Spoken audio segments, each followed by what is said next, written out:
Nosso primeiro negócio, a ideia era fazer um delivery de bebida. A gente fez um aplicativo lá. Já tinha o Zé Delivery? Não tinha. E nós 4 entregávamos na casa das pessoas. O PicPay é lá do Espírito Santo. Eles pediram lá no escritório. Eu falei, cara, deixa eu fazer essa entrega lá, que eu vou achar o CEO do PicPay e vou pedir ajuda. Achei ele no corredor. Eu falei, cara, me ouve aqui rapidinho. E nessa conversa, cara, o Joe falou, bicho, eu acho que vocês mandam até bem. Só que vocês estão num negócio muito ruim do jeito que ele tá. Pode levantar grana, a gente pode abrir outras unidades, a gente pode franquear esse negócio. Começou a fazer conta. Bicho, eu acho que vocês hoje têm um valor aqui de uns 6 milhões. Falei, meu irmão, será que é isso mesmo? Explodiu.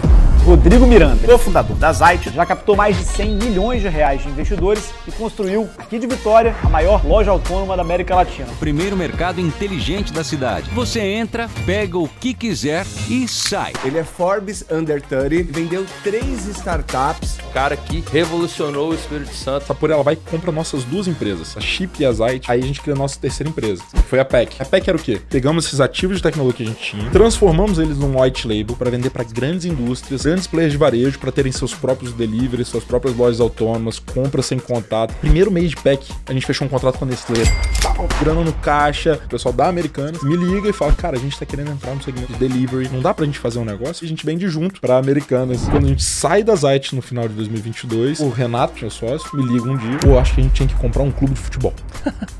Fazer uma SAF. Chama Rio Branco. Tá. É o maior clube de futebol do Espírito Santo. Tem mais de 400 mil torcedores. A gente pegou sem série, pegou no estadual. Sim. E agora nós vamos pra série D do Brasileirão, pegamos vaga na Copa do Brasil, etc. E aí, empresas do tamanho que as nossas foram, tem muito desafio, cara, de gestão, de planejamento, estratégia. Aí, a gente criou a VPX, que é a nossa empresa de consultoria estratégica, focada em empresas que faturam até 100, 200 milhões por ano, que querem crescer e um dia serem vendidas. O Rodrigo Miranda é empreendedor e fundou 3 startups no varejo brasileiro, entre elas a Zite, loja de conveniência 100% autônoma, e ao longo de 3 anos realizou o exit das 3 empresas para gigantes brasileiras como a Sapori e a Americanas. Atualmente, ele é fundador e CEO da VPX Company, empresa com foco em educação executiva e consultoria estratégica. Conversamos sobre sua trajetória, seus aprendizados e sua abordagem dos negócios com muito foco em estratégia e execução pragmática. Rodrigo, obrigado pela presença e por aceitar o convite. Obrigado, é um prazer estar aqui contigo. E vizinhos, né? Vizinho demorou bastante, uns 30 segundos para chegar aqui. Muito bom. Cara, você tem uma trajetória, né, que em muito pouco tempo empreendendo, você criou vários negócios, todos eles com saída, né? Mas você vem de um estado, né, de uma cidade, né, que não são tradicionais para empreendedorismo, principalmente inovação e tecnologia, né? Sim. Quando que para você o bichinho picou para criar um negócio? Cara, eu acho que não picou. Acho que a gente foi empurrado para isso, né? Acho que essa é a parte... Eu acho que inclusive é legal de contar isso, porque tem muita gente que às vezes olha hoje e fala, pô, Rodrigo, eu não tenho essa veia que você tem para empreender. Bicho, isso é uma viagem, porque eu fui criado numa lógica lá no Espírito Santo, nossa matriz econômica lá é siderurgia e mineração. Eu fiz engenharia mecânica. A lógica era ir trabalhar na Vale, na Samarco, etc., no Marceló. Só que quando a gente tava quase formando, eu fui fazer um estágio numa mineradora. E aí fiquei um mês lá. E o salário de estagiário era sensacional. Só que, cara, ali eu acho que teve uma virada importante na minha vida. Que mesmo ganhando dinheiro, né? Eu fiquei um mês e eu quase entrei em depressão. E nada contra a mineradora. Um monte de gente, cara, faz grana, faz a vida lá dentro. Mas eu senti muito preso e falei, cara, eu não vou conseguir viver esse negócio. Então eu fiquei um mês, pedi demissão e voltei pro meu estágio anterior, que me pagava menos da metade, mas que era muito mais leve, eu tinha liberdade para fazer algumas coisas, pensar, propor novos projetos e tudo. E aí, com isso, eu falei, cara, beleza, se não vai ser numa mineradora, se não vai ser numa empresa desse perfil, o que eu vou fazer? Eu comecei a pensar em consultoria estratégica lá atrás. Olha só. Lá atrás, isso lá em 2015, quando eu estava formando, nem estava formado ainda. Começo a estudar marketing, finanças, etc, porque você tem que estudar isso para passar no processo seletivo. Estudamos pra caramba, fiz uns 15 processos seletivos dessas grandes consultorias e não passei nenhum. Então é aí que eu falo que a gente foi empurrado, eu não fui picado, eu não imaginava isso, nunca me achei suficiente para tirar um negócio do zero. Minha família, apesar do meu pai ter empresa, mas num viés muito mais de sobrevivência, vamos dizer assim, do que esse empreendedorismo que a gente vê hoje. E aí fui empurrado ali com o meu sócio, eu não ia voltar para casa, irmão, e falar assim, pô pai, tô desempregado. Eu falei, eu vou criar alguma coisa que pelo menos me empregue. Né? Então, essa é a lógica, né? A gente foi empurrado para esse negócio por não passar processo seletivo. E dali, bicho, é aprender com o avião caindo mesmo, né? Mas você já tinha descoberto no estágio que você saiu o que você não queria. Exato. E como que você queria não te aceitou?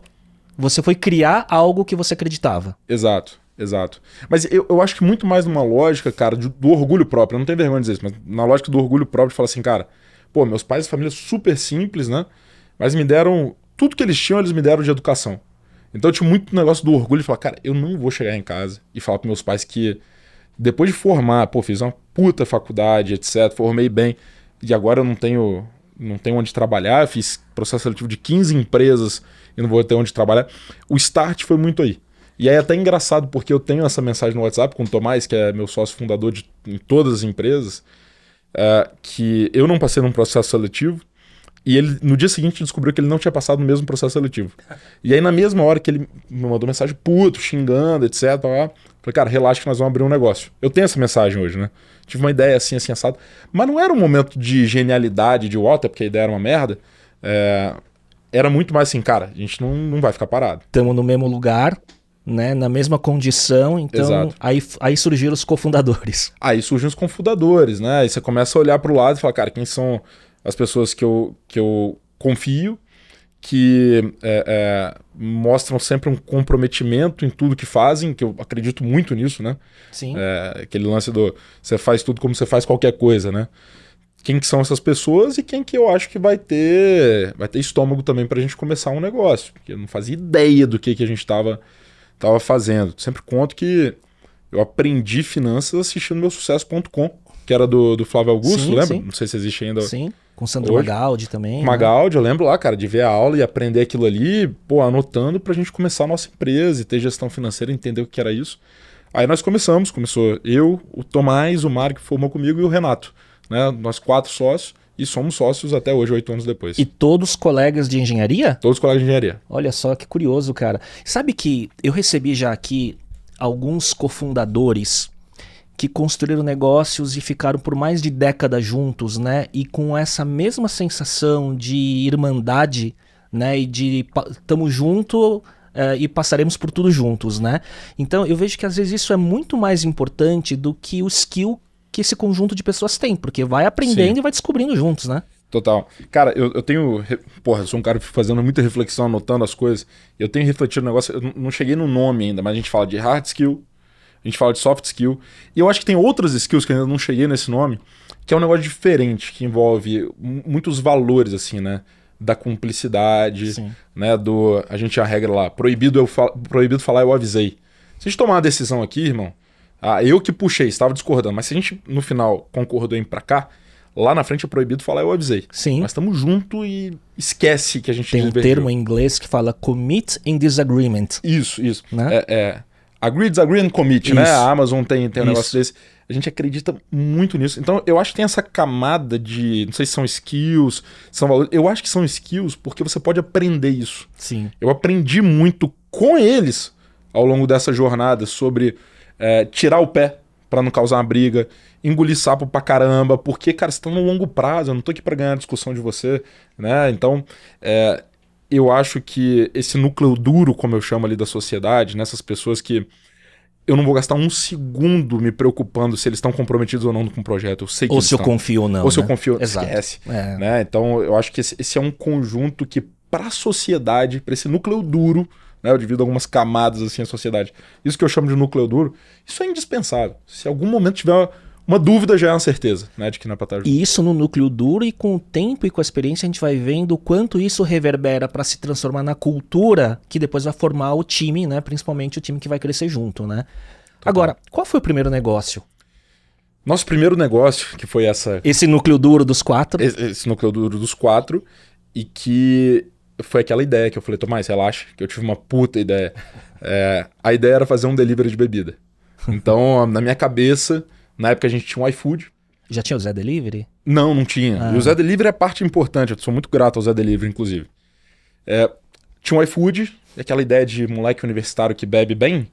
Cara, vamos fazer um delivery de bebida que entrega rápido e gelado na casa das pessoas. Beleza. Pra resolver a sua dor, né? Pra resolver a minha dor. Eu falei, cara, isso deve ser a dor de um monte de gente, né? E aí a gente já começou como Zite. Era basicamente uma distribuidora de bebidas digitalzinha, gente fez um aplicativo lá, o pessoal pedia em casa, e nós 4, a gente não tinha funcionário. Éramos nós 4 que entregávamos na casa das pessoas. E quem que começa comprando de você normalmente? Família e amigos. Sim. Então, nos primeiros meses, a gente entregava para todas as festas dos nossos amigos e da nossa família, naqueles horários que tá todo mundo festejando, era onde a gente estava mais trabalhando. Sim. E eu não falo isso com papo de, nossa, como... não tem esse papo aqui. Mas é impossível dizer que você não fica se questionando. Fala, cara, tô fazendo uma coisa errada, né? Tô pagando pra trabalhar. Aí tinha um monte de amigos já que era trainee de não sei aonde, trainee de não sei aonde e tal. Assim, você olhava, cara, estamos pagando pra trabalhar, entregando bebida enquanto os outros estão bebendo. Etc. A gente adorava festa. Então foi um período muito intenso, não só laboral, no sentido de trabalho, que de 8 às 18 a gente trabalhava na gestão do negócio e de 18 até a meia-noite, 2 da manhã na operação entregando, mas também psicológico, de se provar. O nosso escritório era o estoque das bebidas, né? Então esse foi o nosso primeiro negócio. Aprendemos muito com ele. A primeira DRE foi lá que a gente fez.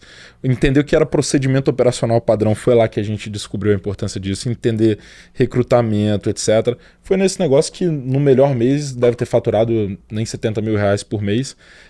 E foi de lá onde a gente... E com margem baixa, né?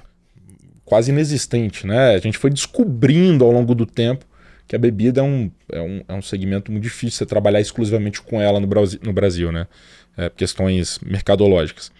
Mas a gente aprendeu muito com esse negócio e, enfim, até proporcionou pra gente boa parte dos relacionamentos que a gente tem hoje, porque como a gente entregava na casa das pessoas, tinha galera com grana, Sim. empresário, etc., a gente foi conhecendo. Então esse foi o nosso primeiro negócio, entregar bebida. E era lá, no Espírito Santo. Em Vitória, no Espírito Santo. Já na capital, então. Na capital. Eu nasci em Guarapari, fui criado lá até 17 anos, mudei para Vitória para fazer faculdade.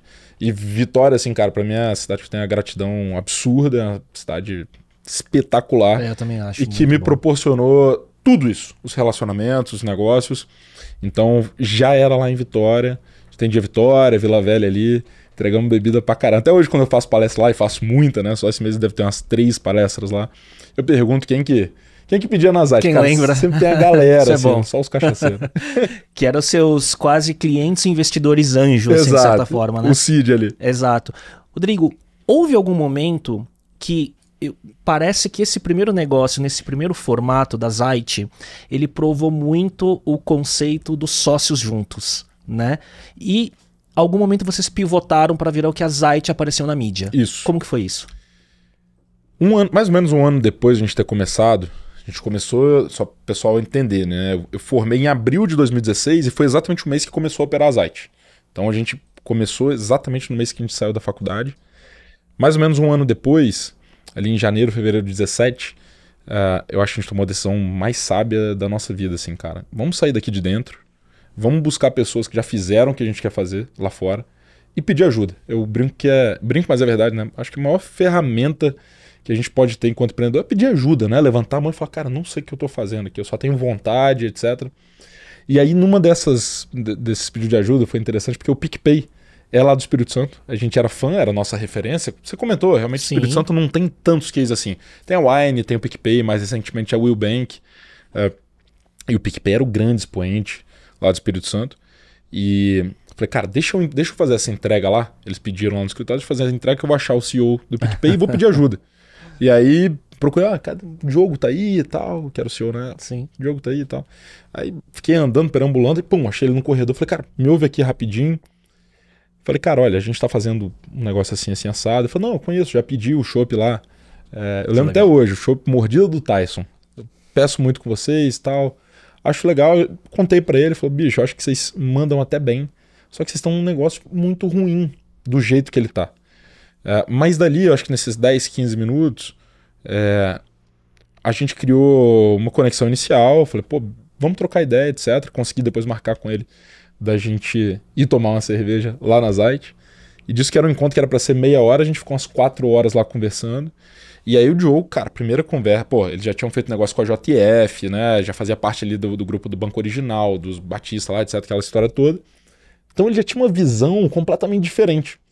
E nessa conversa, cara, o Diogo começa a falar coisas pra mim que no primeiro momento eram um devaneio. Do tipo, cara, Começou a fazer conta, bicho, acho que vocês hoje têm um valuation aqui de uns 6 milhões. Mas acho que ele viu algum brilho no olho dos founders, e hoje, na posição que você tá, você deve olhar muito isso nos empreendedores também. Totalmente. Posso contar alguns casos disso depois. E eu sempre brinco com ele participou de um evento nosso recente aqui da VPX, e eu falei com ele, falei, explica o que você viu naqueles moleques que você não precisava, o que você viu em 4 moleques entregando bebida lá. Ele sempre escorrega dessa pergunta. Eu acho que a gente se fala todos os dias, desde então. Que legal. Todos os dias a gente se fala, somos sócios em outras coisas, etc. E ele veio com conceitos, cara, que explodiram minha cabeça. Fala de valuation, de investidor. Eu falei, cara, imagina, investidor é meu pai, olha lá, porque meu pai tem um bolso desse tamanho, etc. Papapá. Falou, não, cara, a gente pode levantar grana, a gente pode abrir outras unidades, a gente pode franquear esse negócio. Pau, aquele explodiu. Eu falei, meu irmão, será que é isso mesmo? Eu lembro de contar pra minha mãe. Eu falei, mãe, o cara que é dono do PicPay falou que o nosso negócio já dá pra valer uns tantos milhões aqui e tal. Você já me imaginou, mãe? Eu fazendo conta, né? Eu tenho 50 e poucos % e tal.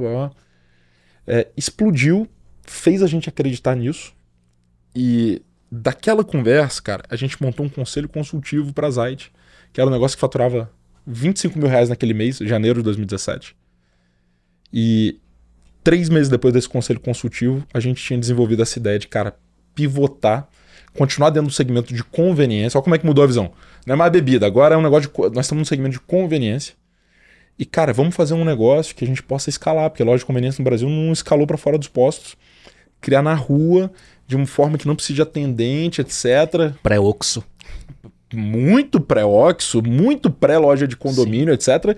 E na rua. A gente falou, meu irmão, vambora. 3 meses a gente estava com essa ideia, em paralelo à ideia de fazer o aplicativo de delivery, né, que virou a Chip depois, e já conversando com o investidor para fazer a primeira rodada de captação. Então, assim, a capacidade, meu irmão, que tem de um doido, no bom sentido, Sim. né? Vi falar para um maluco que, meu irmão, que eu não dormia, assim como eu não durmo hoje, pensando em executar, etc. Né? Eu me considero um burro muito executor, então se você me falar uma coisa que faz sentido, eu vou correr muito atrás de executar aquilo ali. Cara, em 4 meses a gente estava mudando. Você acelerou o processo de vocês de conhecimento com as mentorias e com o conselho consultivo. E aí eles viram que vocês eram os caras que ouviam e que tinham o braço para fazer acontecer, né? Totalmente. Que eu acho, eu acho, inclusive, que o maior vetor de aceleração na carreira é você ter um mentor. E é uma merda, porque hoje em dia mentoria virou produto, e eu também tenho esse produto, né? Mas aquela mentoria que eu tinha era um nível diferente, que eu acho que talvez você tenha tido também. Acho que várias pessoas têm essa possibilidade, que é você ter alguém não só preocupado em te dar ferramenta pro seu negócio, é o cara que tá preocupado com você. Sim. É o cara que tá vendo em você alguma coisa, meu irmão, que tá muito bruta, mas que ele fala, bicho, eu vou comer capinha aqui porque esse cara vale a pena. Né? Então, o Diogo, em vários momentos, ele me chamou pra gente tomar uma cerveja e falou, cara, não vamos falar de negócio hoje, eu quero saber como é que você tá, eu quero te ajudar. Teve uma negociação que ele falou, cara, eu falei, Diogo, o dinheiro tá acabando. Ele falou, Rodrigo, pode bater na mesa, segunda-feira, se faltar dinheiro eu deposito na conta da empresa pra vocês poderem ter mais tempo pra captar. Cara, essa preocupação é um nível diferente da mentoria, não sei se isso tem outro nome, mas que aí vai para um outro lado de relacionamentos profundos, né, cara? E de confiança extrema. De confiança extrema. E a maneira como eu enxergo de valorizar e de honrar esse tema do cara é executando pra cacete. Se a gente sentar aqui e você falar pra mim uma parada que vai fazer muito sentido, você gastou seu tempo comigo, irmão, melhor coisa que eu posso fazer é executar muito bem. E daqui a 2 dias você fala assim, cara, deu certo, meu irmão, estamos indo aqui, ou não, bicho, aprendemos aqui, vamos ajustar, etc. Esse era o meu formato. Então eu acho que a gente operou muito bem nesse lugar aí, eu com o Diogo, com outros mentores. O que foi essa pivotada da Zite? Porque eu lembro quando eu comecei a ver na mídia de inovação, de tecnologia, eu acho que até nessas mídias grandes online e tudo mais, falando sobre a loja autônoma, né, sem funcionários, de autoatendimento, né?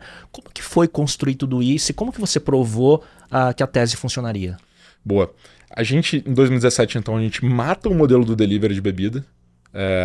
A gente chegou no final do ano faturando ali uns, como eu falei, uns 70 pau, eu acho, por mês, que pra gente já era coisa pra caramba, né, bicho? Pô, saímos lá do nada, etc. Mas a gente matou esse modelo e a gente fizemos uma rodada de captação. Em maio de 2017 fez a primeira rodada de captação e construímos essa loja e a tecnologia MVP, né? para esse negócio. Começou a rodar em dezembro de 2017. Então era basicamente uma loja Lá em Vitória, no meio da Praia do Canto, que é um bairro super legal, um dos mais legais do Brasil para mim. Uma loja ficava 24 horas aberta, que as pessoas basicamente precisavam de ter o aplicativo da Zite, ler o QR Code na porta, a porta abria, a pessoa entrava, ela escaneava o que ela estava comprando e levava. Inicialmente com baixo nível de tecnologia e segurança, mas muito focado em entender o modelo, validar ele. Eu sempre tenho um pouco de cuidado com esse termo, validar, né? Porque validação depende de muito tempo, né? Se você for olhar no conceito mesmo de gerar caixa, longo prazo, etc. Mas de validar, o que eu queria validar? As pessoas vão comprar nesse negócio aqui se eu praticar preços de mercado. As pessoas compram, né? Essa era a primeira validação. É uma aderência a um comportamento diferente de não ter atendente. Completamente. E ao mesmo passo tinha uma outra validação que é, cara, isso aqui não vai virar um alvo de depredação, de segurança no nível incontrolável. Existe um nível controlável que todo varejo de rua passa. Mas será que esse negócio vai se manter nesses níveis? Então, essas eram as principais duas validações. Um ano depois, em outubro ali de 18, a gente estava faturando mais do que o delivery de bebida. Com uma loja que não dependia do que mais de uma pessoa para operar ela durante o dia e que tinha diferenciais claros. E que você foi aprendendo provavelmente mix de produtos, né? Sim. Então, como que isso ia gerar o melhor range de margem, por aí vai, né? Essa história é boa porque a gente construiu a loja de tecnologia. Faltando 2 dias, eu virei pro Renato, que era meu sócio, e é meu sócio até hoje. E ele cuidava ali de operação, compras, etc. E, cara, e aí? O que bota na prateleira? A gente só entendia de bebida, pô. A gente foi no supermercado comprar, falou, mano, vamos comprar um monte de coisa, botar lá, ver o que vai... A gente não fazia ideia do que era uma estratégia de portfólio, o que era sortimento de produtos, o que era visual merchandising. Estratégia de preço não fazia entender ideia. De varejo. Aí a gente começou a esbarrar nesse tema, que, cara, que é um mundo à parte, né? Eu acho que só quem já viveu esse mundo sabe o quanto de conhecimento tem dentro desse universo. É científico, muito científico, e muito guardado dentro das grandes empresas de varejo.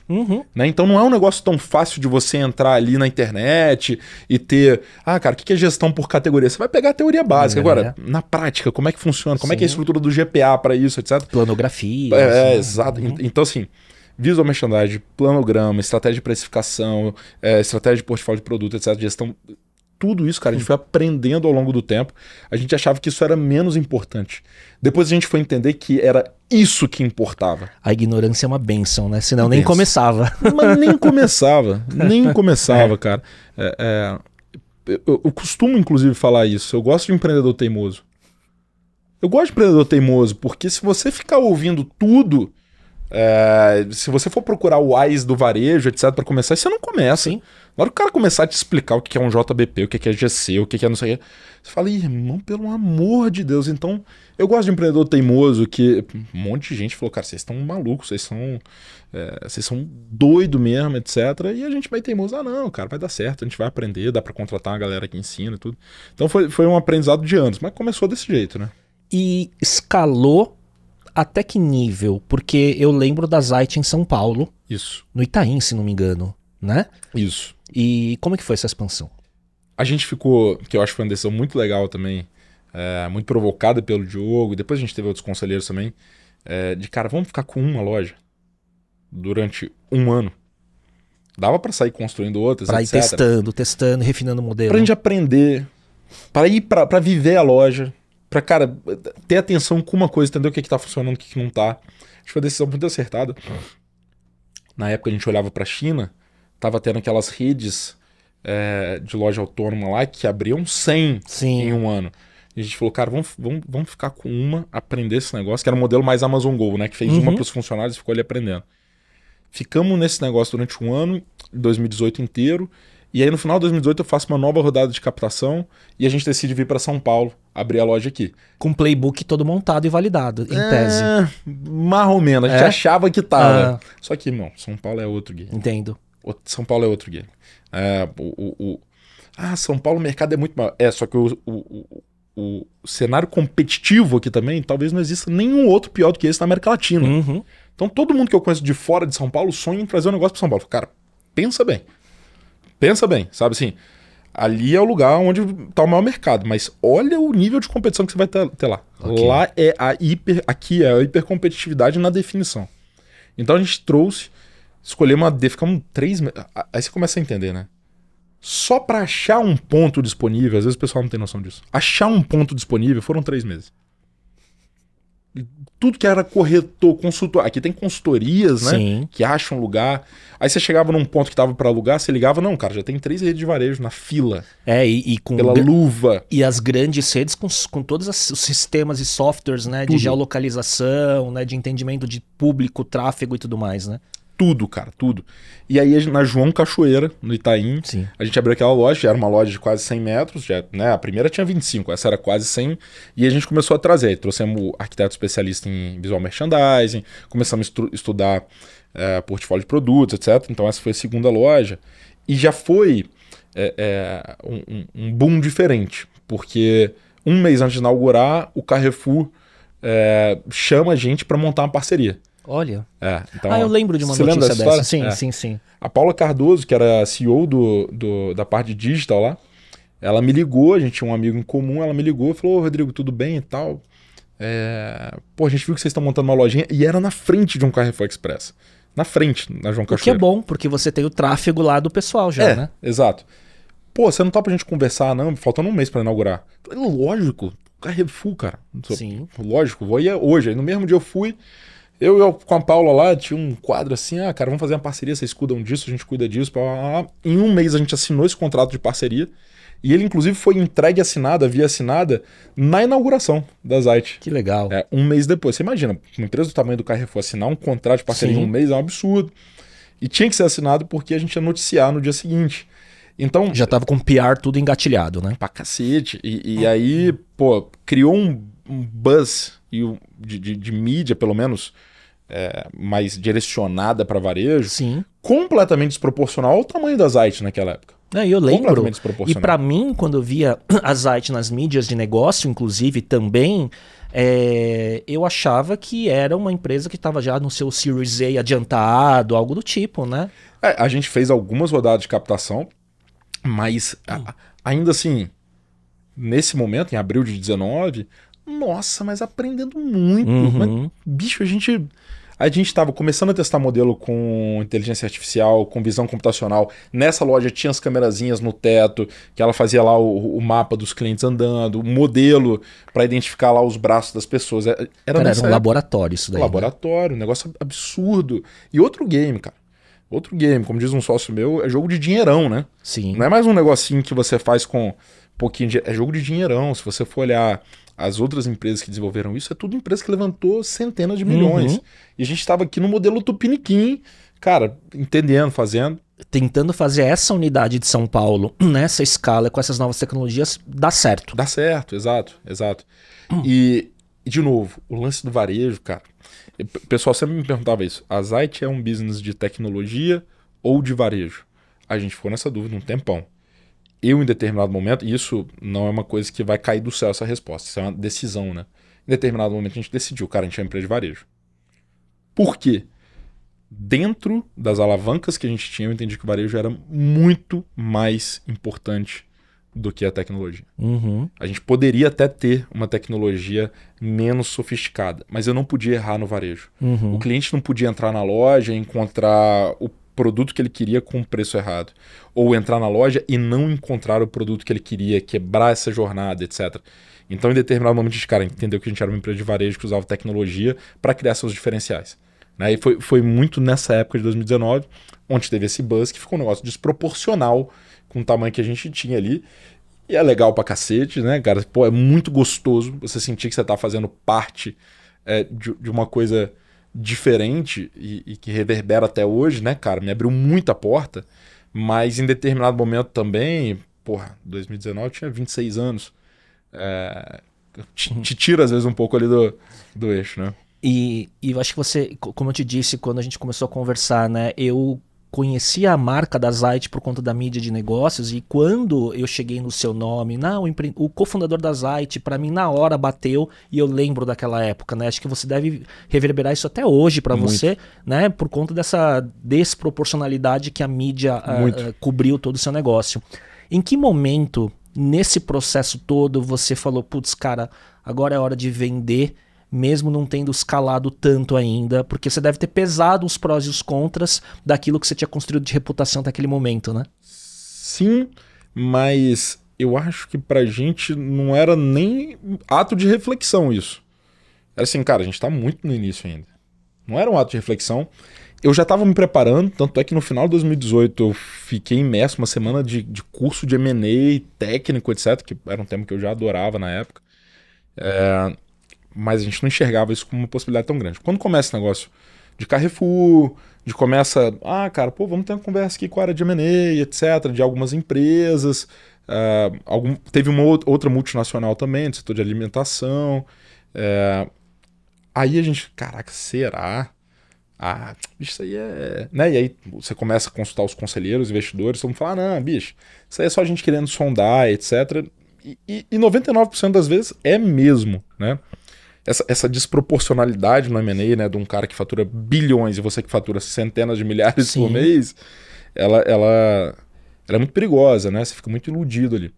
Mas onde esse papo começou a ficar mais sério foi justamente ali em maio de 2019, logo depois, quando o Reinaldo Gama, que era o diretor do Cubo, na época, hoje ele é CEO da HSM. O Reinaldo, cara, gente boa pra caramba. Eu nunca encontrei ele pra agradecer por isso.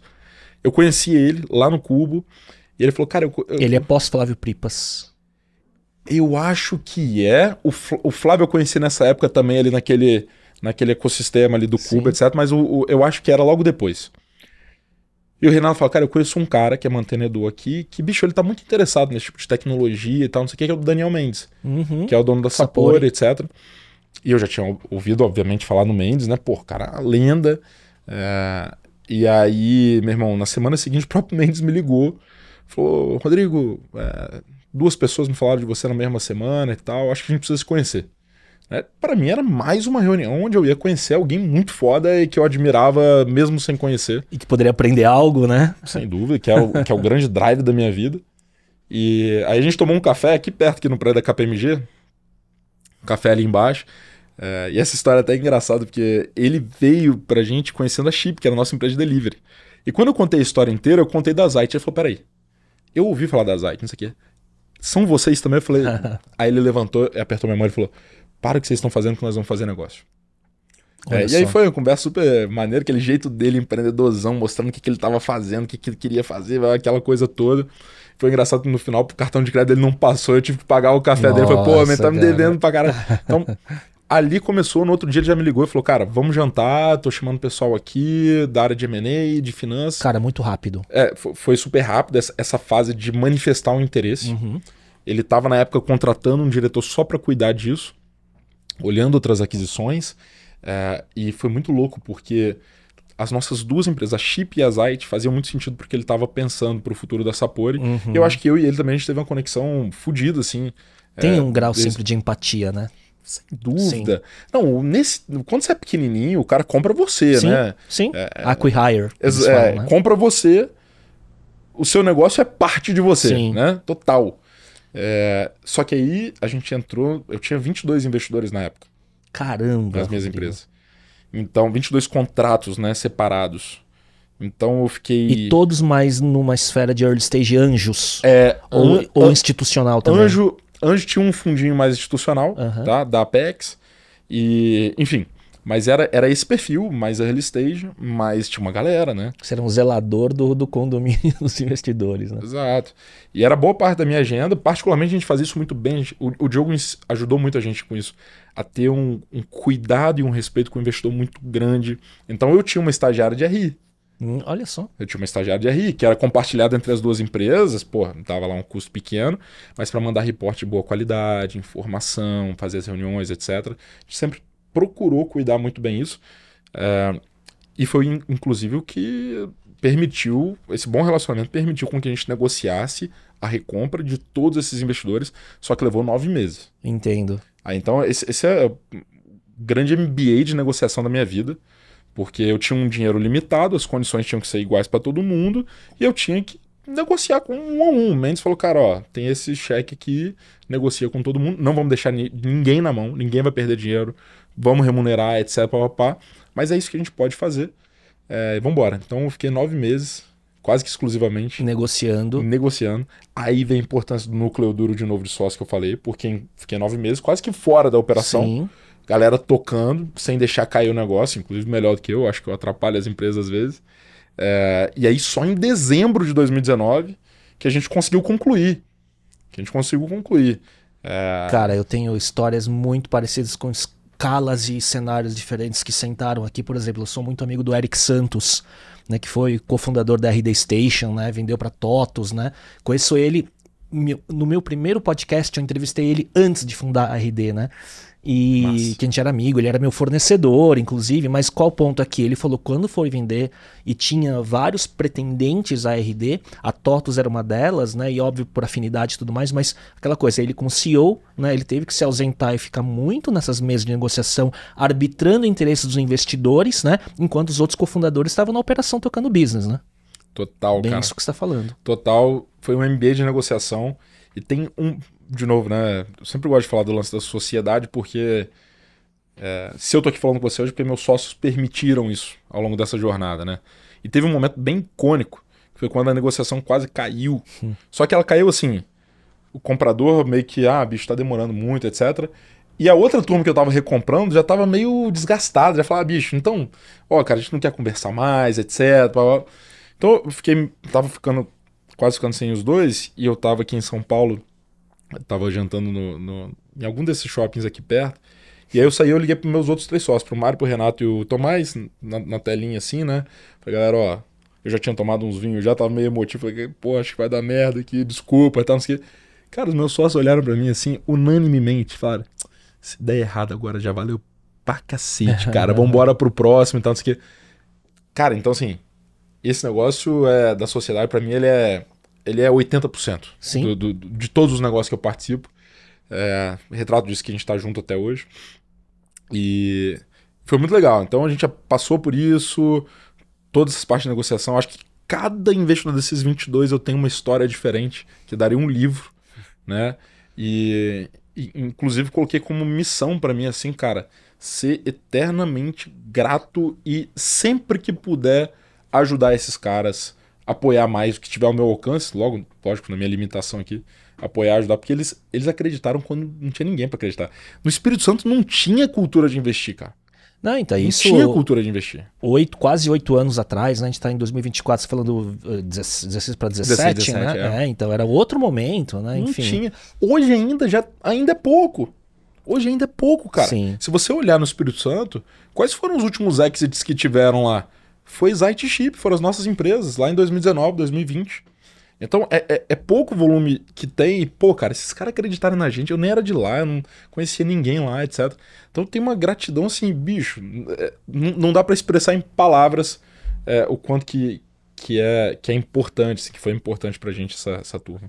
E quando deu certo, né, esse exit, né, com a Sapori, qual foi o seu próximo passo? E no paralelo, eu sei, assim, de uma forma resumida, vocês criaram outros negócios, esse núcleo duro criou outros negócios, né? Então, como que isso tudo se confluiu? O passo seguinte foi comprar a Mercedes, que era o meu sonho de criança. aquele sonho de moleque que fica guardado dentro de você. É brincadeira, mas é verdade.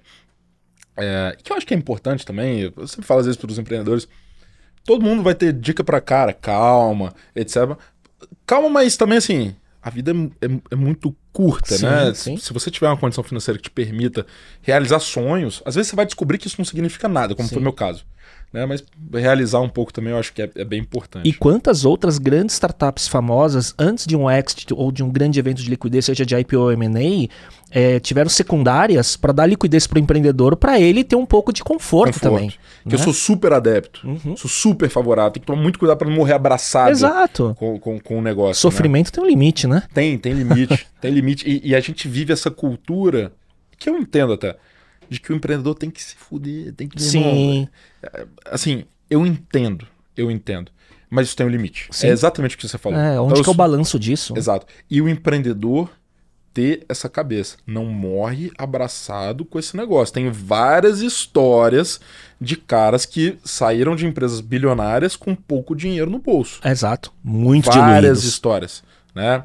Então, e outra coisa também, quando você passa por um processo desse, quando você começa a ter um conforto, isso te possibilita viver novas relações, novos ambientes, cara, que às vezes vão transformar seus próximos 10 anos de vida e vão te permitir construir outras coisas, porque também não é só o lance da grana ali, né? Construir outras coisas, outros negócios, etc. Que é um pouco o nosso caso, né? A impressão que eu tenho quando vejo a sua história, né, e tudo que você construiu tão rápido, né, é que vocês tiveram um ponto que vocês acharam, cara, tivemos aprendizados, o timing e as pessoas ao redor confluíram pra gente ter exits e os nossos maiores negócios ainda estão pela frente. Sem dúvida. Porque era early stage ainda, de certa forma, os Super early negócios. stage, super early stage. Depois a gente pode entrar um pouco mais nesse ponto, mas aí, entendendo que esse ponto é um pouco difícil de entender. A Sapori, ela vai e compra nossas duas empresas, e eram sócios diferentes, investidores diferentes, etc. Então, foram de fato 2 M&As, 2 contratos diferentes, às vezes com condições diferentes ali. Comprou as duas, que eu, por si só, eu já falei, cara, velho, você gosta demais de mim por me possibilitar isso aqui, porque foi um MBA absurdo, assim, né? E aí a gente começa a fazer parte do grupo da Sapori, com as duas empresas também separadas. Tinha um diretor de operações para cada uma, eu estava ali como CEO desse mini grupo dentro do grupo maior. Muito legal. O próximo passo foi, cara, beleza, mesma coisa, vamos voltar para a prancheta, qual que é a estratégia, qual que é o planejamento, que é a nossa essência. Trazer pessoas que complementem, vamos montar uma área aqui de varejo para levar a Zite para outro patamar. Isso levou 2, 3 meses até que em março de 2020 vem a gloriosa, tudo, né? Pô, vem a pandemia e a Sapori atende só grandes empresas de alimentação lá dentro. Sim. Foi a primeira a sentir que as empresas, tipo o Vale, que é cliente da Sapori, operação na China. Lá da China já mandou, galera, manda todo mundo para casa, né? Então a gente sentiu muito rápido. O Mendes, inclusive, foi lá em Vitória, a gente sentou para almoçar e falou, cara, eu sei que a gente tem combinado, mas a gente vai precisar segurar as coisas. O seu salário vai ter que dar uma segurada. E eu falei, lógico, tamo junto, cara, vambora. Só que aí nesse contexto, que aí vem o nosso terceiro negócio. Eu falei, bicho, eu não vou ficar aqui só esperando passar. Dentro das competências, das skills que a gente tem, o que dá pra gente criar de negócio com esses ativos que bote dinheiro no caixa? Aí a gente cria a nossa terceira empresa, que foi a PEC. Que a PEC era o quê? Pegamos esses ativos de tecnologia que a gente tinha, transformamos eles num white label, criamos uma outra unidade de negócio para não misturar, com outro diretor de operações que era o Fernando, que também já era meu sócio, núcleo duro também. Fernandinho, toca esse negócio para vender para grandes indústrias, grandes players de varejo, para terem seus próprios deliveries, suas próprias lojas autônomas, compras sem contato. Que era o que ia acelerar naquele momento. Naquele momento. Né? Então, pô, primeiro mês de PEC, a gente fechou um contrato com a Nestlé. Pau, grana no caixa, e pô, nosso produto fazia super sentido para os caras, etc. A gente criou uma empresa totalmente nova. Eu tenho uma carta que eu escrevi, uma carta de 7 páginas que eu mandei para a empresa inteira. Falei, galera, a gente vai precisar fazer isso, vai um pouco de encontro com o que eu prego aqui de foco, etc. Acho que a gente já está muito fora do foco com 2 empresas, mas nós vamos precisar fazer esse negócio. E isso ajudou muito a trazer dinheiro para o caixa, a sobreviver. Eu sempre falo, cara, 80% do negócio é sobreviver. O cara que conseguiu sobreviver 10 anos com uma empresa, ele vai passar por ciclos de ganhar dinheiro, vai botar dinheiro no bolso. A maioria das empresas não consegue sobreviver. Então, bicho, a gente precisou fazer esse negócio, né? O Pedro Weingärtner, da Ace. Ele falou assim, Léo, um business só para por 2 motivos. Ou acabou o gás do empreendedor ou acabou o dinheiro. Não é isso? Exato. Sai mais dinheiro do que entra, acabou. Não tem história, irmão. E a gente fez isso. Foi muito legal, porque a gente fez dentro do grupo da Sapori, né? E assim, com todo mundo alinhado. O Mendes tem essa cabeça muito empreendedora, de cara, vai, Rodrigo, confio no que você tá fazendo, toca o pau, etc. Óbvio que a gente sempre apresenta, tá aqui o BP, tá aqui o plano, mas deu essa liberdade pra gente. E aí, esse negócio, chega no final de 2020, o pessoal também de relacionamentos, né, cara, assim, verdadeiros que eu tinha construído, o pessoal da Americanas, me liga e fala, cara, a gente tá querendo entrar no segmento de food, de delivery, de entrega expressa, porque a pandemia tá precisando. Fechou tudo. Primeiro pensamento que eu tive foi, vou vender uma PEC para eles, vou vender um white label para eles, né?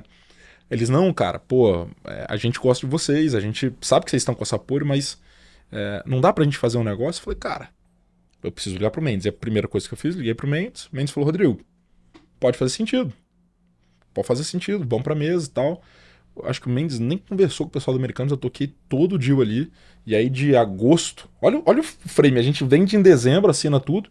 Em agosto a gente começou uma negociação com a Americanas. Agosto de 20. Agosto de 20. Caramba, no pico ainda da primeira fase da pandemia. No pico. Nem tinha voltado a abrir nada. No pico. A gente começa a negociar. E aí de agosto até abril de 2021, a gente negocia todos os termos, a gente recompõe a sociedade dessas empresas e a gente vende junto. Sapori sendo meu sócio, né? Eu com meu sócio ali, a gente vende junto. A Chip e a PEC. A gente vende de novo 2 empresas para Americanas. Caramba, cara, você descosturou e recosturou para fazer outro deal. Exato. Que era a maneira da gente fazer esse negócio acontecer. E foi muito bacana, assim, cara, porque com a Sapori já tinha sido um aprendizado. E aí vem a Americanas com outros aprendizados de empresa listada, de diligência de Big Four, etc., entrando em cada detalhe. A gente aprendeu muito o valor que tem. A gente teve uma preocupação muito grande de gestão financeira. Como que se reflete nessa hora? Você pegar uma Big Four pela frente, se você não tiver gestão financeira boa, o seu deal cai. Né? E o nosso, passou rapidinho, não é mérito meu, é mérito da turma que cuidava de finanças lá, do Pedro, que hoje é meu sócio na VPX, etc.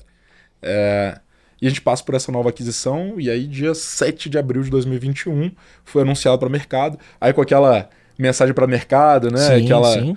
De empresa listada e tal.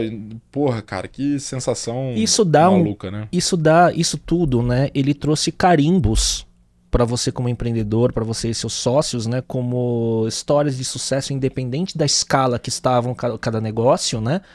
Que te prepararam para o que veio depois, né? Qual foi o balanço, né, dessas 3 empresas, desse ciclo todo, e o que vocês pensaram em fazer juntos depois? Bom, a gente continua atuando nas empresas. Eu deixei de ser o CEO da Chip e da PEC ali. Fiquei como advisor da Americanas até junho agora de 2024. Eu fiquei 3 anos como advisor disso que virou a unidade de negócio chamada Americanas Delivery. Então hoje, se chegar na Americanas, ela tem uma unidade de negócio que é Americanas Delivery. Que nós propusemos de criar fora do furacão deles. Assim, diferente lá, sim, né? Sim. Era B2W, depois juntou, mas hoje tem essa unidade de negócio que nós propusemos. Nós, inclusive, criamos a identidade visual, etc. Então a gente participou desse processo. Zero melindre de, a nossa marca, etc. Cara, o que é o melhor pro negócio? Uhum. O melhor pro negócio é se aproveitar do branding da Americanas, que é conhecido por 95% dos brasileiros.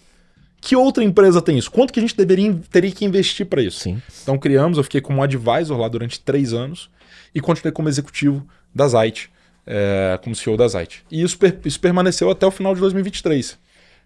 Final de 22, início de 23. Então tem 1 ano e meio, mais ou menos, que eu deixei de ser executivo da Zite e tem só 2 meses que eu deixei de ser advisor lá na Americana. Então é super recente. Entendo. Esse negócio, né?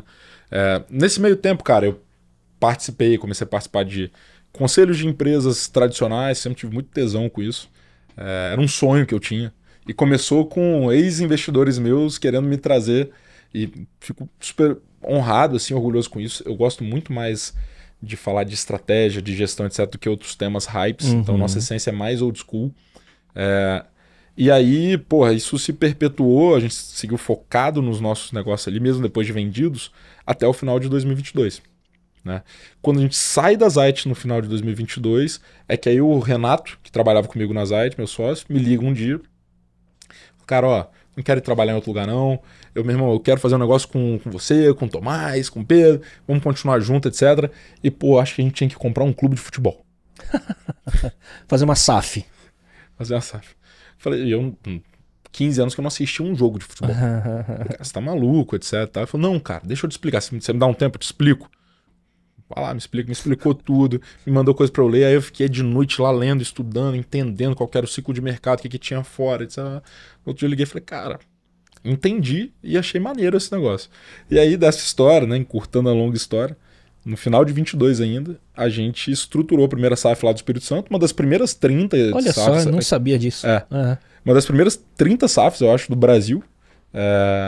que apesar de ser o país do futebol, não tem tantos clubes profissionais assim, tem 600 clubes no Brasil.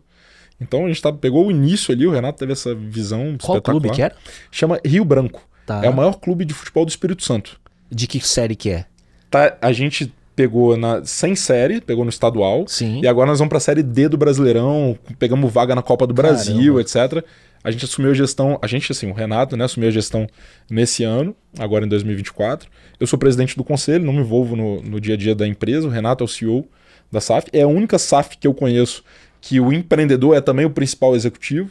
E a gente levantou mais aí quase 10 milhões de reais de recurso para esse primeiro ciclo da SAF. Então tem um plano de ir subindo série a série até chegar à série A, se for o caso. Tem 10 cenários projetados lá. A gente tem o nosso cenário desejado, de onde que a gente quer chegar, em qual time, etc. Você pegou um clube muito... Eu não vou falar early stage na palavra porque ele deve ser um clube tradicional. 111 anos. Né? Mas um clube fora do radar para conseguir construir do que pegar um BO grande da Série B ou Série A, né? Exato. A nossa tese é muito de futebol capixaba e o Rio Branco tem mais de 400 mil torcedores. É um clube gigante, adormecido há 30 e poucos anos, assim, pra grande massa, porque quem é torcedor é doente, e eu virei torcedor alucinado de chorar no gramado, é um negócio... Cara, é completamente diferente. Você chegar numa final lá e você vê o lado do nosso estádio lá com 12 mil pessoas, cara, ensandecidas. A gente foi campeão estadual esse ano, meu irmão, trio elétrico na cidade, aquela coisa toda, é um negócio maluco e um business muito interessante. E se tem 400 mil torcedores, potenciais 400 mil clientes. Exato, né? Exato. Que essa é a grande pergunta. Do ponto de vista estratégico, quem é o cliente? Depende. Depende. Alguns clube formador tem um cliente diferente do que um clube copeiro, como é o nosso caso. A gente é um clube de massa. A gente é como se fosse o Flamengo do Espírito Santo.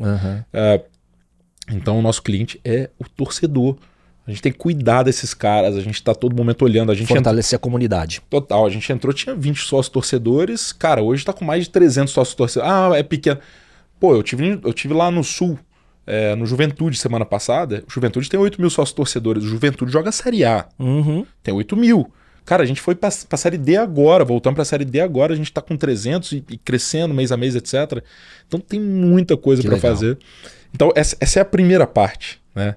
E já emendando, desculpa me estender um pouco, mas já emendando, eu acho que a principal coisa, eu sou um cara muito drivado por trabalho, eu e meu sócio, muito drivado por trabalho. Um dos maiores presentes que o dinheiro te permite, eu não estou falando de resolver as gerações, mas você ter um conforto financeiro, é você poder escolher com o que você vai trabalhar. Acho que essa é a coisa... Toda vez que eu tô triste... Mais libertadora. Toda vez que eu tô triste ou preocupado com alguma coisa, eu lembro disso e eu me acho o cara mais privilegiado do mundo. E aí eu tava pensando numa startup de saúde, junto com o Pedro, que é meu sócio, etc. E aí, cara, um dia eu puxei o Pedro, o Tomás, a gente já tinha um CNPJ de consultoria, que a gente fazia umas coisinhas pontuais. Falei, cara, assim, olha só, empresas do tamanho que as nossas foram, desse middle market aí, elas têm muito desafio, cara, de gestão, de planejamento, de estratégia.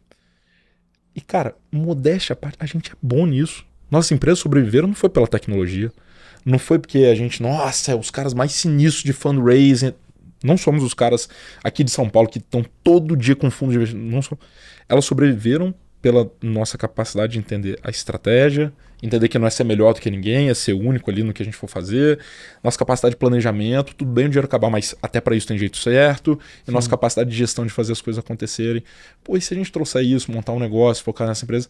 Aí, no ano passado, tem 1 ano e 2 meses isso, a gente criou a VPX, que é a nossa empresa de consultoria estratégica, mas que não e não pode ser, na nossa concepção, uma empresa que é o Rodrigo dando pitaco para a empresa.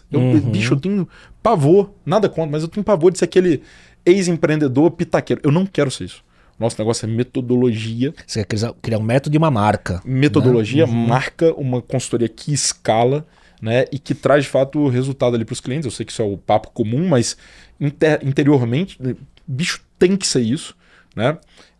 E foi aqui que a gente criou a VPX, focada em empresas desse que a gente chama de lower middle market, nessa parte de baixo do middle market, fatura até 100, 200 milhões por ano, focar nisso. Em segmentos específicos? Não. Ou é mais por tier de faturamento? É tier de faturamento e a gente é muito focado no que a gente chama de empresas de jornada finita. que aí conecta com o nosso papo. O que é jornada infinita? Empresas que querem crescer e um dia serem vendidas. Ah, certo. Então, pô, se você pega uma Dom Cabral, que eu tenho uma admiração tremenda, eles são sensacionais para empresas que perpetuam capital na família, sucessão familiar, etc. Cara, e eu acho que hoje existe essa dor de, cara, como é que eu preparo a minha empresa para eventualmente um dia ser vendida? Não existe receita de bolo. Né? Então a VPX hoje, cara, ela tem duas coisas que a gente faz em termos de consultoria. Estratégia, planejamento e gestão dentro das empresas e M&A. Né? Então a gente tem são os dois maiores times que a gente tem ali, estamos indo para quase 30 pessoas agora, depois de um ano. Estamos indo para quase 60 clientes ativos. Todos os nossos programas são recorrentes com a empresa, que é um ponto importante. Sim. Nossa, a gente não faz trabalho spot de toma aqui um PPT, a gente não faz isso, nada contra quem faz. Mas esse tipo de empresa precisa de um acompanhamento na implementação. Então a gente desenhou todo um modelo, de novo, para focar num segmento específico, com necessidade específica.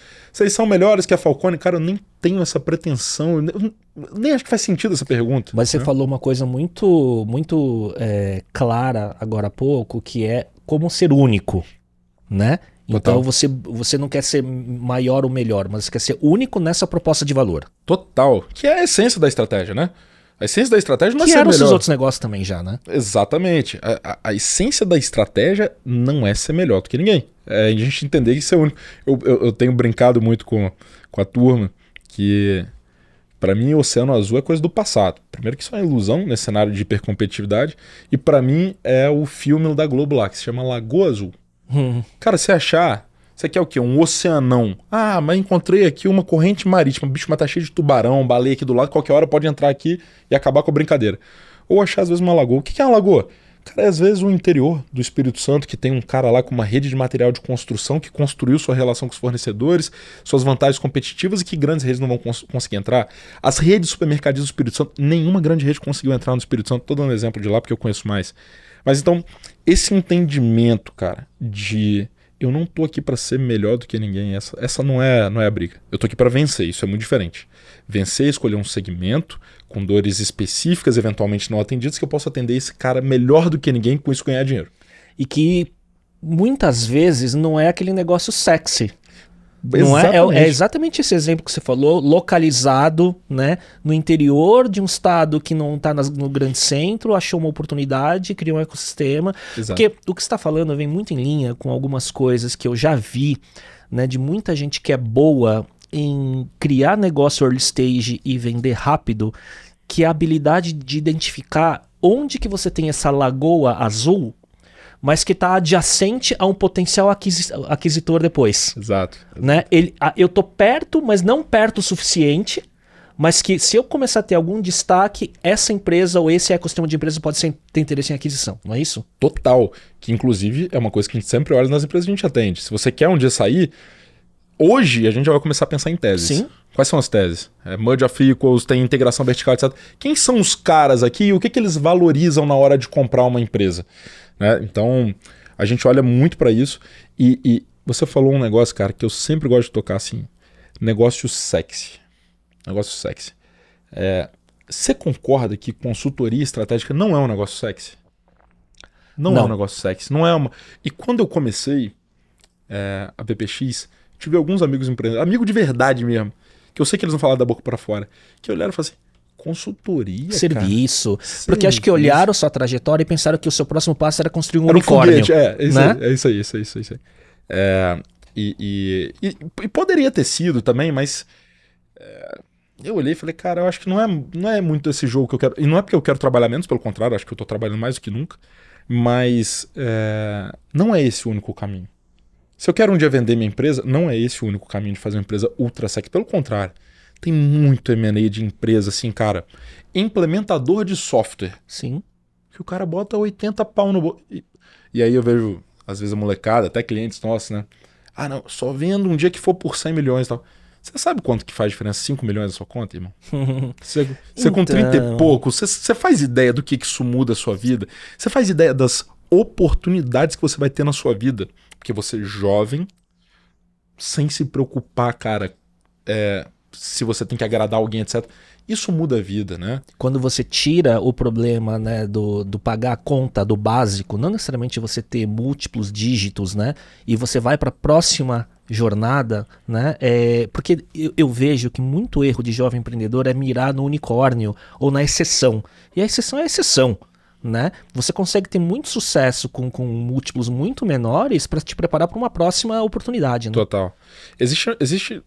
Tem muita estatística, obviamente que o mercado de M&A ele tem uma parte dele que ele é meio informal, vamos dizer assim, né? Que não é mapeado, mas tem muita estatística que fala que, cara, mais de 90% dos M&As no Brasil são abaixo de 100 milhões. Uhum. E quando você começa a trabalhar com isso, você vê que eles são muito abaixo de 100 milhões. Porque sai lá no jornal, foi comprado por 80.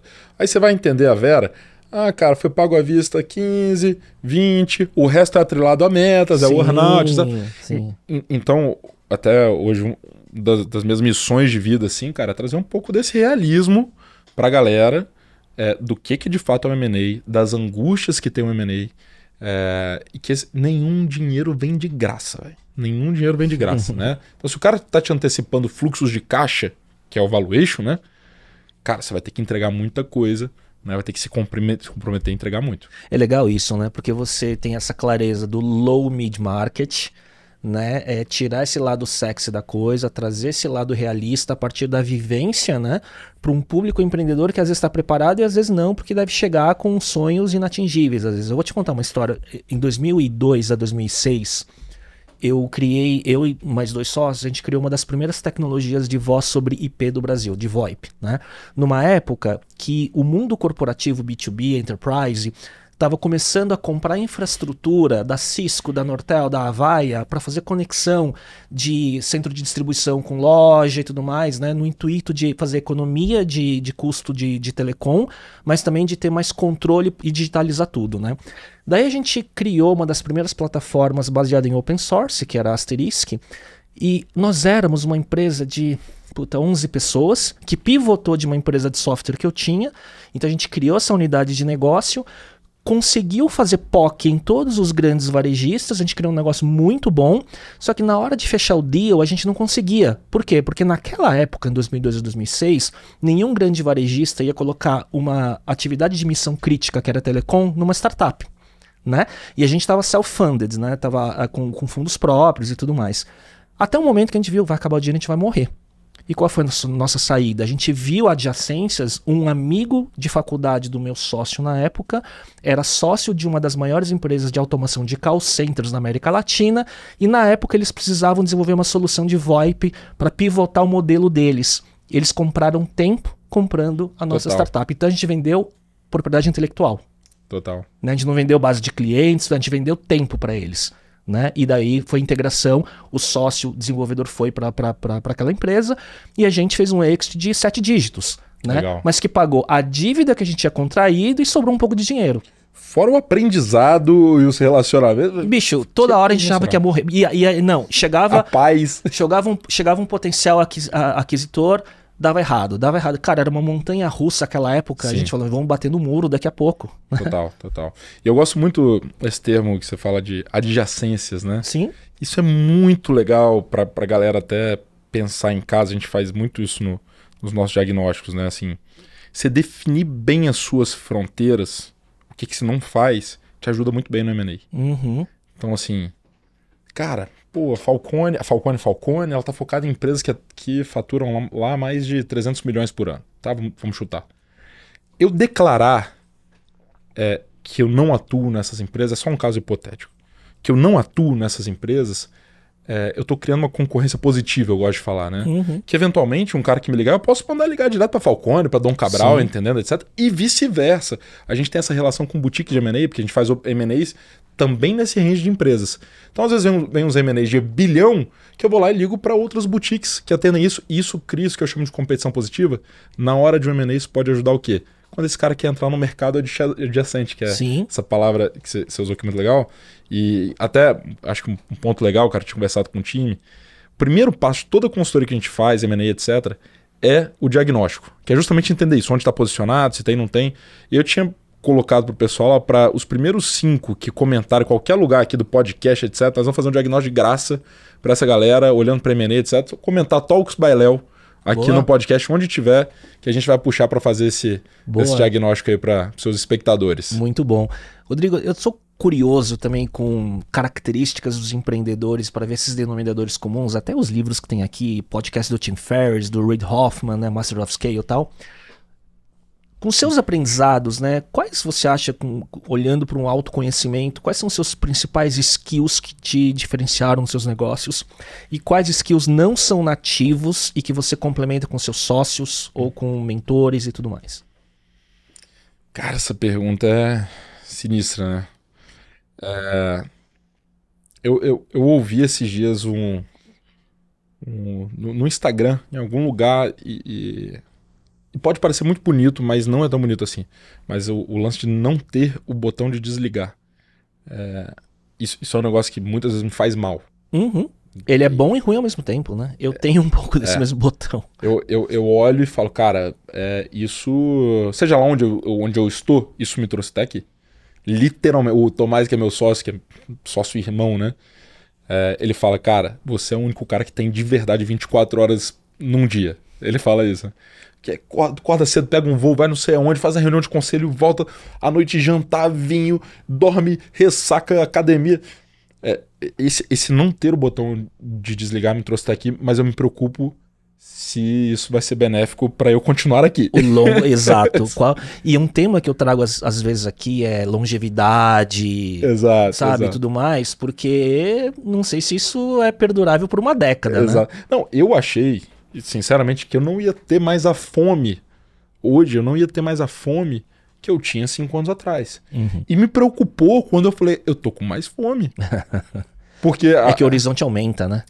O horizonte aumenta e, cara, tem um ponto que é legal, que assim, como eu tô todo dia em contrato com várias empresas, empreendedores, eu tô todo dia vendo como que eu não sei de verdade nada, assim, todo dia eu tô aprendendo muito, eu tô aprendendo, e eu falo, cara, agora que eu sei um pouco a mais, eu podia dar um gás para aproveitar isso, porque isso vai me levar para outros patamares, etc. Tal. Então, eu acho que essa característica minha, talvez desde mais moleque ali, eu acho que fez muita diferença. Eu sou um cara que tenho um apreço pelo estudo.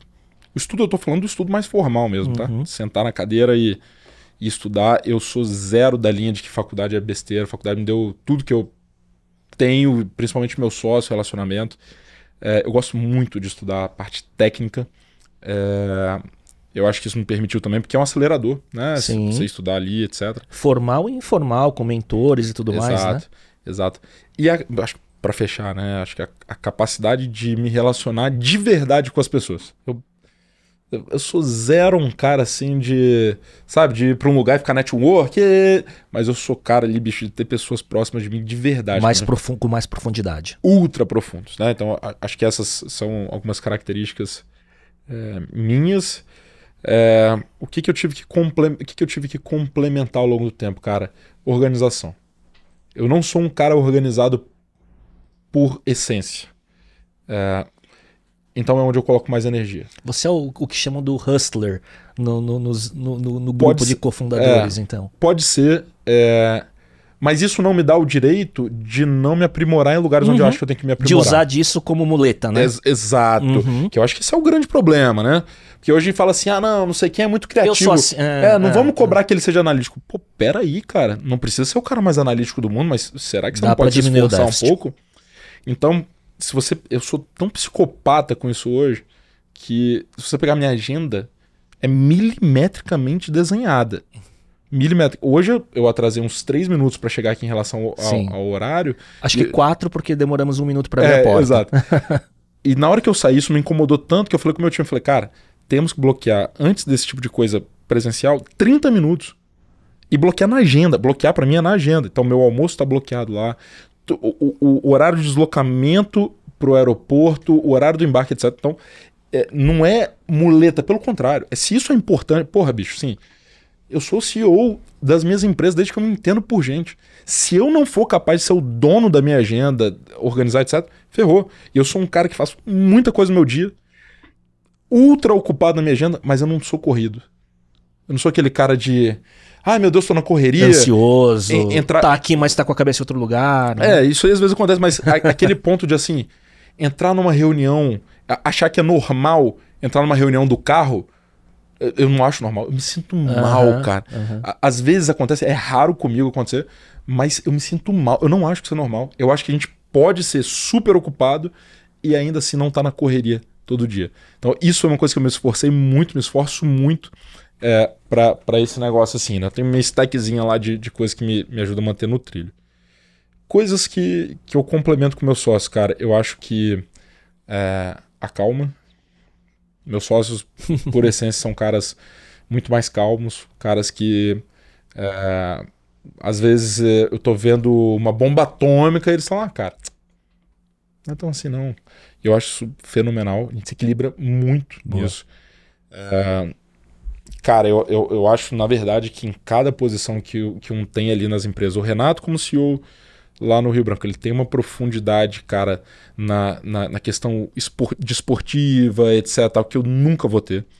O Tomás sempre cuidou das áreas de growth, eu acho que a capacidade dele analítica, de parar, entender as coisas, não ter uma pressa de sair com um plano de ação, mas entender, etc.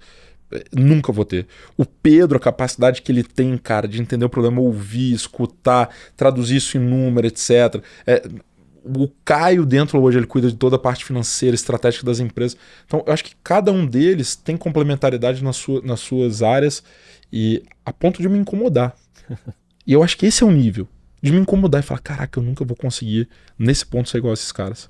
Mas talvez eu tenha que ser só a pessoa que consegue, né, manter todo mundo junto de maneira harmônica, não quer dizer que não tenha discussão, etc., mas de maneira harmônica e dar liberdade para eles trabalharem.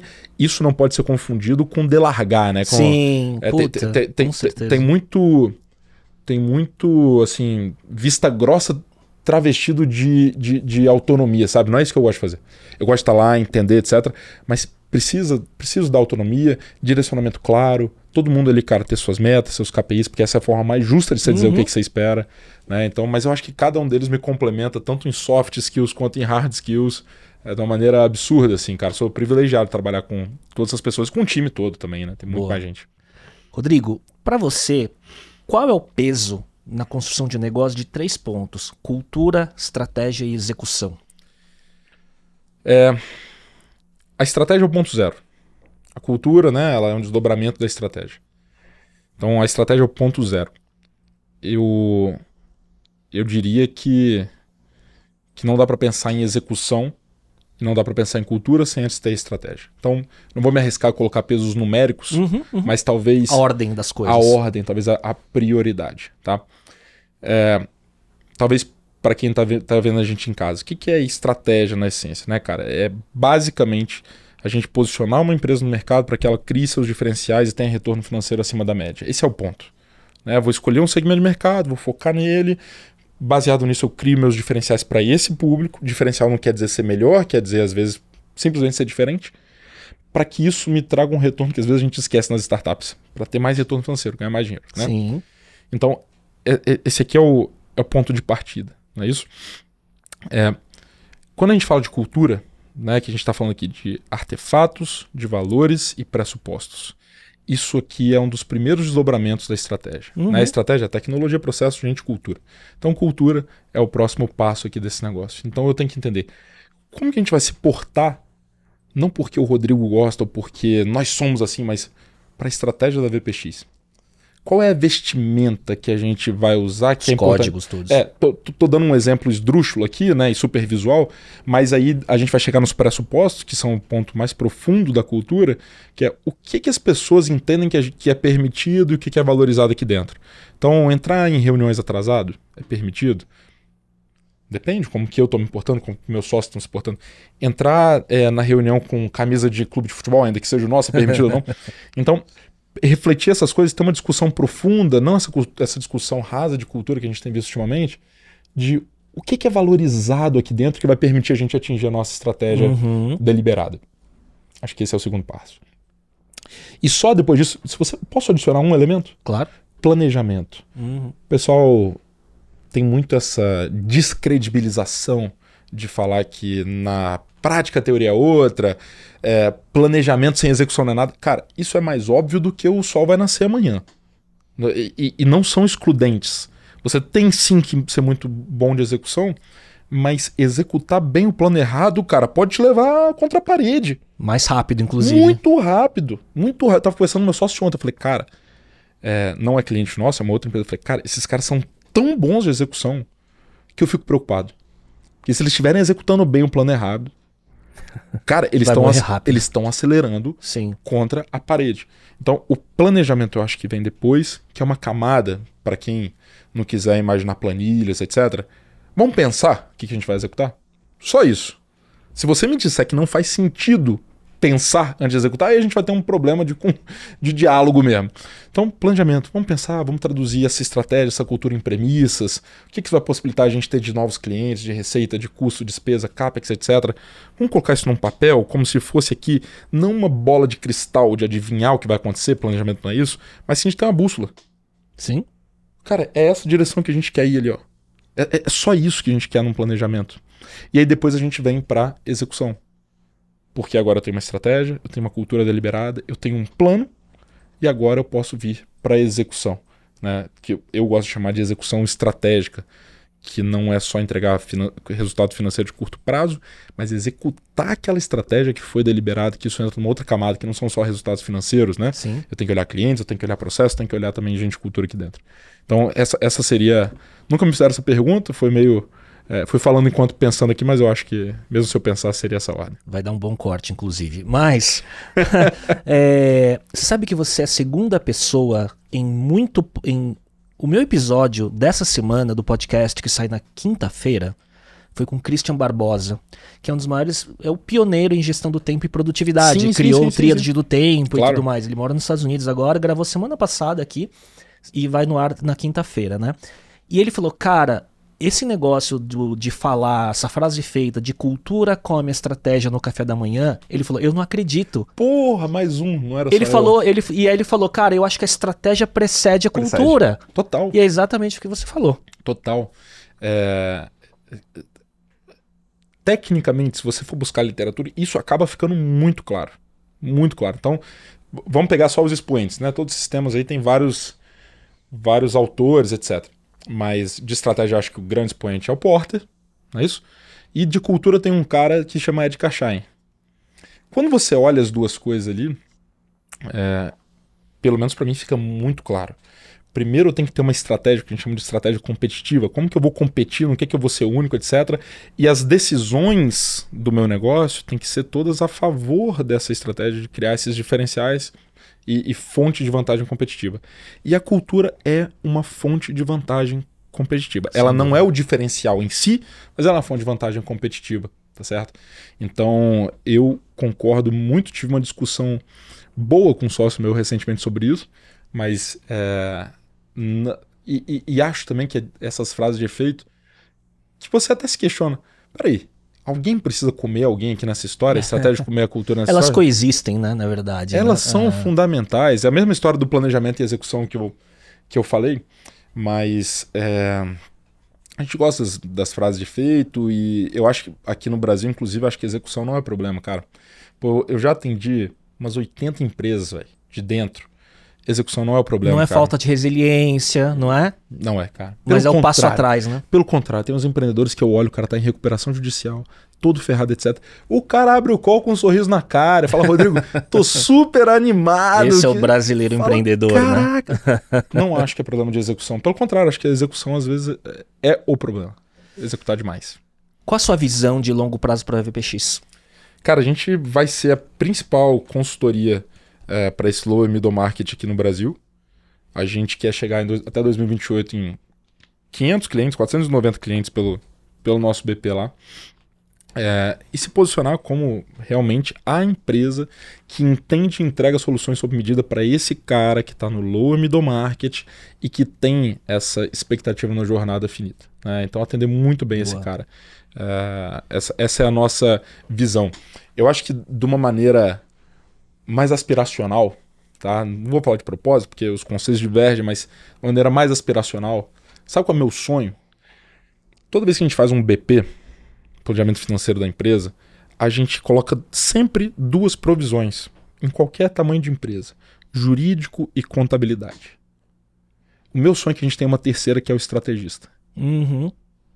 Esse talvez... O tripé, né, de sustentação de um negócio. Isso, daquelas coisas que são, entre aspas, acessórias, né? Jurídico, contabilidade. Nessa mesma caixinha ali, que às vezes parece uma coisa supérflua, mas cara, não é. A contabilidade é fundamental, o seu jurídico é fundamental. E o estrategista. Então, eu acho que a gente tem... A estratégia, infelizmente, ela não é tão hype quanto outros temas, como inteligência artificial, como growth hacking, como customer experience e essas trends. Só que a estratégia funciona há 80 anos. E às vezes as pessoas esquecem de olhar para isso. Se a gente, como o porta-voz de uma geração mais nova, vamos dizer assim, puder, né, sonhar um pouco, acho que a aspiração mais legal que eu tenho essa. Todo mundo... Se você for no Espírito Santo hoje, tem um negócio muito bacana. Eu faço muita palestra lá, tenho esse prazer, essa honra de sempre ser convidado. Se for nos eventos de empreendedorismo lá, e você perguntar o que é estratégia, eu tenho certeza que algumas pessoas vão levantar a mão e vão dar essa definição que eu acabei de dar aqui. É muito por nossa causa. E isso não é pretensão, não é arrogância, não é nada. É porque a gente tá lá toda semana batendo nessa tecla. E são coisas simples, pessoal. Não faz sentido fazer a mesma coisa que a Ambev faz se você vende cerveja, tá? E outra, não faz sentido fazer diferente se for para ganhar menos dinheiro, certo? Todo mundo concorda. Isso é estratégia. Fazer a diferença para ganhar mais dinheiro. Isso que você está falando, ele transcende, de certa forma, até a visão e os objetivos da VPX, né? É quase que um propósito seu, né? De como que você contribui para o ecossistema, principalmente das empresas menores, né? Que saem executando e com cegueira de visão em relação com quem que ela está concorrendo e tudo mais, né? Exato. Eu não quero também trazer um papo 100% altruísta. É porque no final acho que seria do caralho participar de uma coisa dessa. Participar e falar assim, cara, pô, hoje...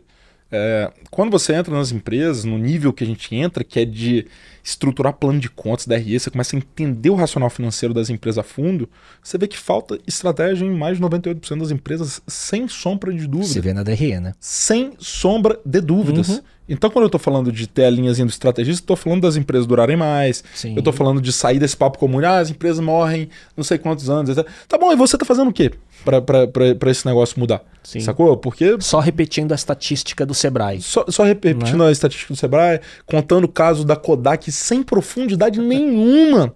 Contando o caso da Netflix sem profundidade nenhuma e nada contra. Mas assim, vamos analisar do ponto de vista estratégico, para quem tá lá em casa, que às vezes não consegue compreender a linguagem do Michael Porter, a gente poder traduzir o cara, levar pro negócio dele. Eu acho esse negócio um negócio do caralho. Você falando do negócio da Netflix, né? Tem um episódio recente de um podcast, que é o The Diary of a CEO, com o Mark Randolph, que é o cofundador da Netflix, que foi o primeiro CEO. Ele era o cara que fez no começo, enquanto o Reed Hastings não estava no dia a dia, né? E o Reed Hastings que escreveu, né, o livro famoso sobre a cultura da Netflix e tudo mais. Mas aí ele fala, cara, que tudo que a gente vê hoje na mídia falando Netflix, no começo, cara, era tudo incerto. Ele conta a história dos bastidores que são absurdos, assim. Rodrigo, uma curiosidade, cara, você que é estudioso, enfim, muito mão na massa, como é que você está usando IA no dia a dia, pra você? Cara, eu tenho usado muito para estudar. Você falou o ponto.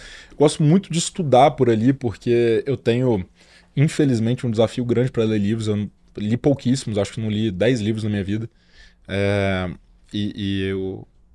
Os aplicativos ali, né, de GPT e análogos, eu acho que eles são sintetizadores absurdos, e quando você quer abrir um tema, ele consegue te ajudar com isso e debater. Eu tenho usado muito para estudar. Eu tenho usado nos meus estudos de mercado. É muito bacana, cara, olha isso. Eu acho que eu sou um nível iniciante, tá, em IA, então pega leve. Mas esse dia eu estava estudando empresa de água de coco. Água de coco. Onde que eu vou arranjar benchmark de água de coco? Cara, se você joga no chat GPT, fala, cara, busca uma empresa de água de coco listada em qualquer lugar do mundo, etc. Traz para mim os financials, o histórico, etc. Cara, não existe uma empresa de água de coco listada nos Estados Unidos, que ela tem origem brasileira, etc. Então, esse tipo de estudo de mercado, que antes você tinha que sair com um monte de coxa de monte de busca. Cara, esse negócio, assim, pra mim tem sido muito bacana. Hoje, infelizmente, eu não consigo participar dos planejamentos estratégicos que a gente toca como VPX, mas eu gosto muito de, às vezes, pegar um desafio assim e falar, cara, vou dar uma estudada nesse negócio. Tem me ajudado muito com isso. Cara, pra compilar informações, Então, por exemplo, às vezes eu começo, como eu te falei, eu sou muito de anotar coisas, refletir teses. Eu falo, cara, vai anotando umas coisas que eu vou te falar e depois você compila esse negócio pra mim. Vou jogando ideias ali. Cara, porque eu acho que o problema, como as empresas no Brasil estão medindo o lucro, é que elas não entendem a variação do capital de giro, como que isso impacta depois do fluxo de caixa. Vou jogando. Cara, agora gera um texto mais didático pra eu poder compartilhar com meus clientes e tal. Acho que tem um poder de síntese ali muito grande, mas de novo, eu acho que eu sou um cara muito nível iniciante e eu olho pra IA de uma maneira... Não é cética, longe de ser cética, obviamente, mas de uma ferramenta que a partir de agora ela vai ter que estar presente nos nossos trabalhos de planejamento estratégico, por exemplo. Onde que ela vai ser incremental, onde que ela vai ser transformacional, onde que eventualmente não é para agora, não é para o horizonte 1, é para o horizonte 3, às vezes, né? Então, mas tem que estar né, sendo considerada. Considerado, sem dúvida nenhuma, como uma nova possível fonte de vantagem competitiva. Sim. Isso muda totalmente o meu jogo hoje, que é de planejamento estratégico, de pensar em estratégia de empresa, gestão, etc. E eu acho que muito em breve, cara, muito em breve, a gente vai ver... Na verdade, eu tenho um sócio lá que ele já está fazendo isso, que é treinar o bicho ali para fazer a análise do fluxo de caixa e trazer as informações que ele gosta de ver, ele joga lá as planilhas, etc., e vai treinando. Então acho que muito em breve a gente vai conseguir usar isso, cara, para ter informações mais coerentes, identificar incoerências nos relatórios financeiros, etc. Então, estou falando mais aplicado para o meu negócio, né? Sim. Acho que a gente tá e é um acelerador de tempo, né? Porque, né, no mínimo, como copiloto, né, no dia a dia, ele já é um acelerador absurdo, né? Absurdo. E o desafio das empresas, que eu tenho falado bastante, sim, é entender que talvez você não precise estar na vanguarda, talvez você precise ser um ótimo utilizador das ferramentas que aí estão, né? E se você pega, né, um caso de e-commerce, por exemplo, tem empresa, a gente viveu aquela época onde todas as empresas têm que ter e-commerce, né? E a gente tá numa época agora onde tem empresas falando assim, cara, meu cliente não compra no e-commerce. Lojas Avenida. Sim. Lojas Avenida fechou e falou, cara, meu cliente, ele gosta de ir na loja. Então eu olho dessa forma com agilidade, não é pressa, mas agilidade, precisamos entender o que dá para fazer aquilo, mas também com um nível crítico, de dentro da priorização dos negócios, será que isso é prioridade 1, prioridade 5, é de 10? Acordo com o negócio. De acordo com o negócio. A gente fez um evento lá em Pedra Azul, que é uma montanha lá do Espírito Santo. A gente trouxe um cara que tem um fundo focado em inteligência artificial e ele falou muito sobre inteligência artificial e eu fiz uma provocação para ele.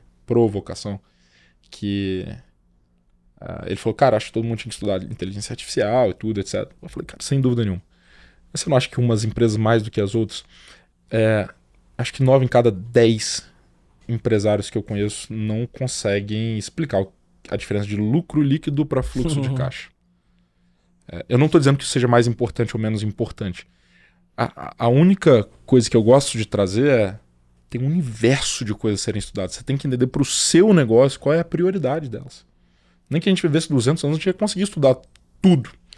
Talvez 80% dos empresários nesse tier, né, de low mid market aí estão com muito mais desafios de estrategizar o negócio do que como que vai aplicar AI no dia a dia. Porque está na superfície e não na profundidade, né? E aí, relativizando tudo como você tem feito ao longo dessa conversa inteira, não é que tem certo ou errado, tem contextos, né? Exato. E olhar para cada negócio de forma única. Que é o lance, cara, assim, que eu sempre falo, a estratégia ela não é um fast food. Não tem como você bater aqui e falar, Rodrigo, me entrega uma estratégia para uma empresa de marketing. Isso não existe. Cara, quem que é você? Quais são suas competências? O que você já fez? O que você não fez? Qual oportunidade você está enxergando? Vamos explorar, vamos entender o mercado. Qual o seu mercado? É São Paulo, é Brasil, é internacional, etc. Então, ler cada negócio... Eu não gosto, cara, assim, de ser um cara de soluções únicas, sabe? Todo negócio tem que ir. Cara, vamos olhar. Todo negócio, inclusive, boa parte do negócio eu não tenho solução. A gente vai ter que estudar muito. Essa história do uso do AI, da inteligência artificial, eu sempre faço isso. Eu peguei 3 podcasts que você participou recentemente, nos últimos 6 meses. Peguei todas as transcrições, joguei no meu GPT que está treinado para o meu estilo de condução de podcast. Que massa. E aí eu pedi, e aí coloquei Você é heavy user. E aí eu pedi para ele correlacionar suas entrevistas e ver os pontos em comum e quais ângulos não foram abordados nessas entrevistas. Aí pedi para trazer dados, números e tópicos que se repetem, entendeu? E aí isso virou a construção da minha conversa com você. Cara, que animal. Eu fiz um raio-x seu em menos de 30 minutos, entendeu? Fazendo tudo isso. Imagina se você fosse gastar o seu tempo pra ouvir tudo. 5 horas de podcasts e concatenar. concatenar e tudo mais, entendeu? Então isso é uma forma, né, de você ser um acelerador, né? Só que treinado com a teu tom de voz e a forma como você conduz, né? Então ele já tá treinado, o meu modelo já tá treinado para isso, né? Você é um heavy user, você tá num outro patamar, eu sou iniciante. Rodrigo, indo para a reta final, você estava falando agora há pouco, né, de não ser tão organizado, a sua agenda que é toda detalhada, né? E você falou de passagem no seu stack, né? E é uma pergunta que eu gosto de fazer, né? Qual é o seu stack? Primeiro, quais são suas rotinas, né, no dia a dia, seja profissional ou pessoal, e como que você encaixa tudo? E qual que é o seu stack de ferramentas de produtividade? WhatsApp, caixa de e-mail e agenda. São esses 3 aqui. Básico. Para não ficar só no básico, eu usei durante muito tempo um aplicativo que chamava Nirvana. Nirvana. Que ele era baseado naquele método GTD, Get Things Done. Sim. Né, o que é urgente, o que eu posso delegar, etc. Usei muito tempo, me ajudou muito. Hoje eu concentrei nesses 3 por conta da natureza da minha atuação no dia a dia. Então, como é que eu uso o WhatsApp? O negócio de fixar a conversa lá, cara. Temas que eu preciso resolver o quanto antes for possível, vai estar fixado lá a pessoa que eu preciso endereçar isso. Ponto. E-mail, cara. Não durmo. Eu não passo um turno com mais de um e-mail não lido. Sempre está zerado. Sempre está zerado. Inbox zero. Inbox zero. Mas eu acho que a principal, cara, tá na agenda. Eu acho muito louco porque é a ferramenta mais básica de gestão que tem. E como que a gente tem dificuldade às vezes, né, cara, de seguir uma agenda. Então, todo domingo eu vou gastar ali 30 minutos planejando milimetricamente a agenda daquela semana. Toda. Aí lá dentro, faz parte da stack, né? Eu tenho 4 agendas, né, dentro da minha agenda. Então eu tenho a agenda de rotinas, que é sempre reuniões com outras pessoas. Eu tenho a agenda vermelha de rotinas internas, que minha secretária sabe que essa não pode mexer.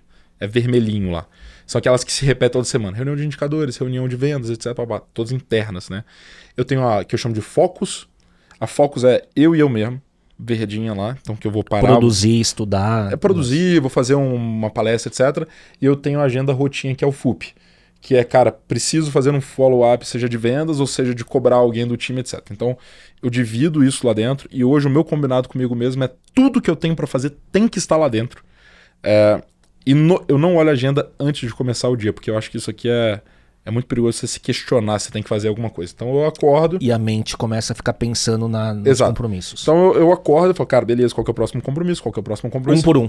E eu tenho, como eu te falei, o deslocamento que eu tive para chegar aqui no prédio hoje, ele tá lá na agenda.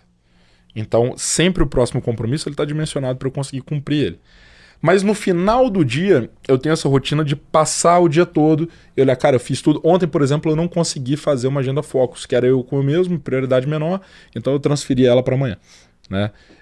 Então, essa é a minha principal stack de gestão de tempo, produtividade. Como eu falei, consegui fazer muita coisa, mas sem estar corrido. Você falou o denominador. Eu tenho estudado, assim, esse episódio é o 157, eu acho, do podcast.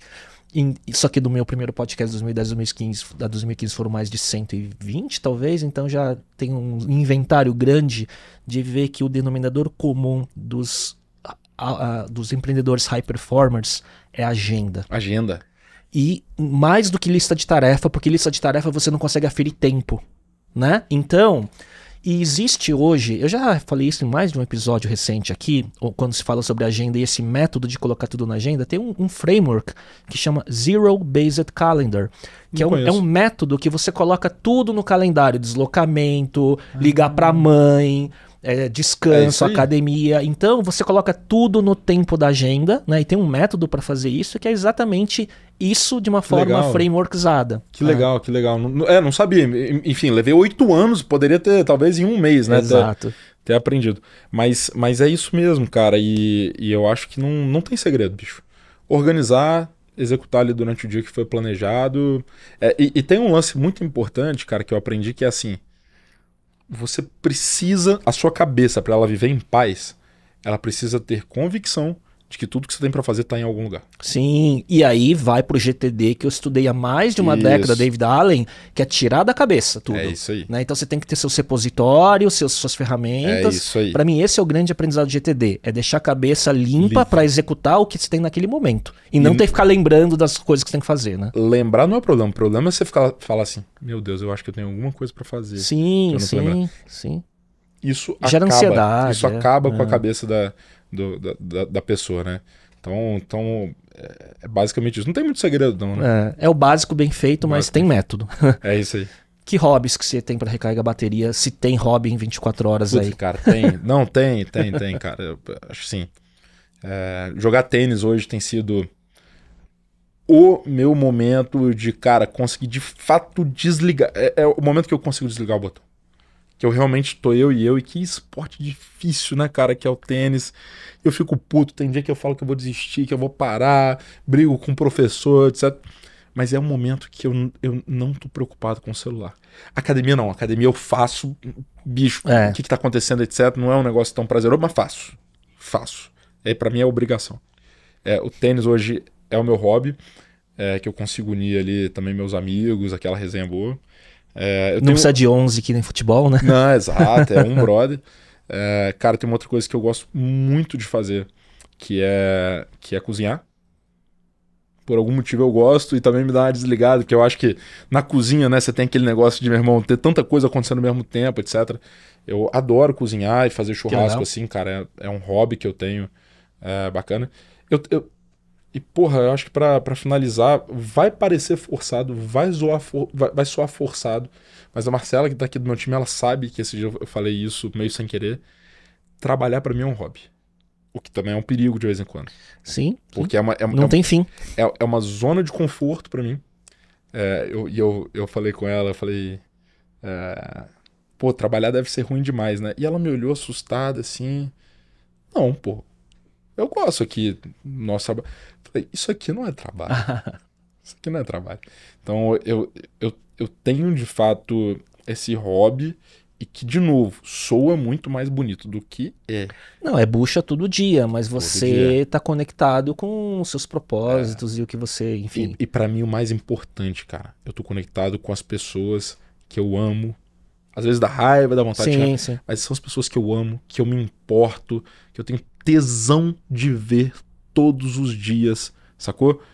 Tenho prazer nisso, cara. Tenho prazer nesse negócio. Eu poderia...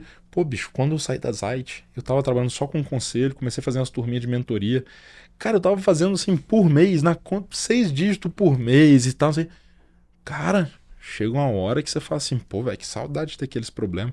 Pô, que tesão que é você contratar alguém e falar, caraca, acertei, bicho, essa pessoa vai mudar a nossa vida, né? Se aprender alguma coisa, se lidar com gente diferente, você tá aprendendo, você tá sendo provocado e tal. Ou ter aquele BO que você fala, puta, resolvi. Resolvi, exato. Puta, cara. Assim, é uma cachaça essa parada. Então, assim, pra quem tá ouvindo, não é mentira, mas também não é tão bonito como soa. Exato. Esse negócio às vezes e não é pra todo mundo. Não é pra todo mundo. E esse negócio, às vezes, ele gera muito problema com quem tá à sua volta. Muito problema. Rodrigo, últimos aqui, eu sempre peço algumas dicas de bate-bola. O que seria um hábito que te ajuda no dia a dia? Fazer exercício. Boa. Dos poucos livros, qual é aquele que você recomenda?